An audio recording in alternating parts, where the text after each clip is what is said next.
केंद्रात जबाबदारी घ्या असं पंतप्रधान मोदींनी फडणवीसांना सुचवलं। केंद्रात मनुष्यबळ मंत्रालय बघा, मोदींच्या फडणवीसांना सूचना। संजय राऊतांचा मोठा दावा। संजय राऊतांकडे तिसरा डोळा आहे का माहित नाही, पण विकसित महाराष्ट्रासाठी फडणवीस राज्यातच राहणार। राऊतांच्या दाव्यावर चंद्रशेखर बावनकुळे यांचं प्रत्युत्तर। फडणवीस केंद्रात जाणार की नाही हे सामना ठरवू शकत नाही। उदय सामंतांसह संजय शिरसाटांची टीका। तर उबाठात नगरसेवक ठरवू न शकणाऱ्यांनी बोलू नये, नवनाथ बन यांचा राऊतांवर घणाघात।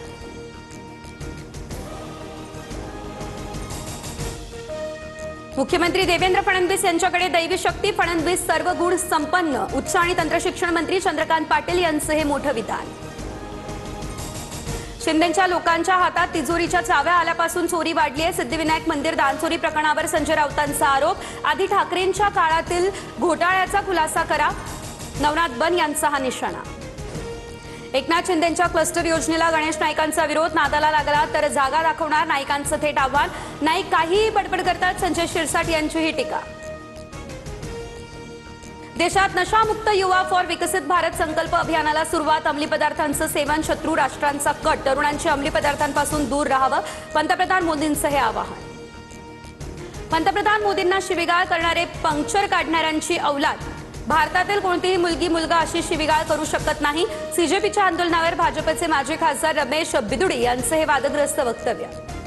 अभिजित दिपकेंच्या परदेशातील शिक्षणासाठी पैसा कसा पुरवला, वडिलांच्या संपत्तीची चौकशी करा। सुरतमधील आरटीआय कार्यकर्ते अमित तिवारींचीही मागणी। कपिल सिब्बल यांच्या 1 कोटींच्या निधीची चौकशी करण्याचीही मागणी। जंतर मंतरवरील सीजेपीचं आंदोलन देशविरोधी, आंदोलनाला राजकीय दृष्ट्या पाहू नका, ते संविधानाच्या विरोधात उगारलेलं एक हत्यार। संघाचे सहस्तर कार्यवाहक अतुल लिमये यांचं हे वक्तव्य। खासदार पप्पू यादव यांच्यावर पत्रकार परिषदेदरम्यान चाकू हल्ल्याचा प्रयत्न, माझ्या हत्येचा कट रचला गेला, पप्पू यादव यांचा आरोप। राम मंदिर दानचोरी प्रकरणी संसदेबाहेरील आंदोलनानंतर यादव चर्चेत आले होते। 30 जुलैपासून आता महाराष्ट्रात धर्मस्वातंत्र्य कायदा लागू, बेकायदेशीर धर्मांतरास प्रतिबंध येणार। धर्मस्वातंत्र्य कायद्याला कोर्टात आव्हान देणार, प्रकाश आंबेडकर यांची ही भूमिका। नाना पटोले यांचा दुधाने पाय धुतल्याचा व्हिडिओ व्हायरल, काँग्रेस नेत्याच्या कृतीवरून चर्चांना उधाण। काँग्रेसच्या नेत्यांची संस्कृती तशीच, बावनकुळेंची ही टीका।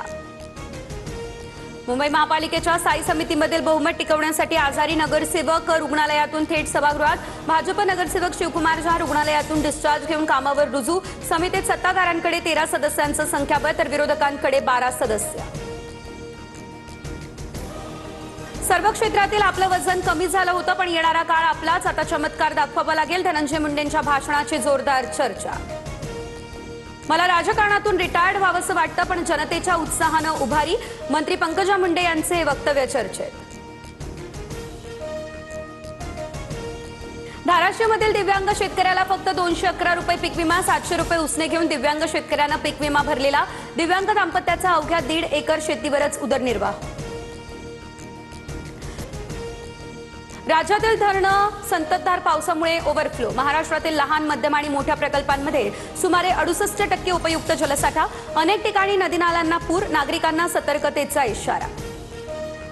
जळगावच्या बोरी नदीपात्रामध्ये पूर, पैलाड परिसरामध्ये पुराच्या पाण्यामध्ये अडकलेल्या नागरिकांचं थरारक रेस्क्यू, व्हिडिओ देखील व्हायरल। केरळमच्या पठाणमथिट्टा या ठिकाणी अतिमुसळधार पाऊस, भीषण पूरस्थिती। आरनमुला चेंगनूर रस्त्यावरती मोठ्या प्रमाणात पाणी, वाहतूक ठप्प।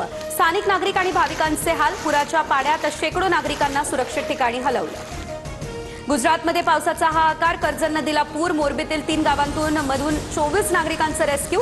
अनेक गावांमध्ये पुराचं पाणी, जनजीवन पूर्णतः विस्कळीत। इंडोनेशिया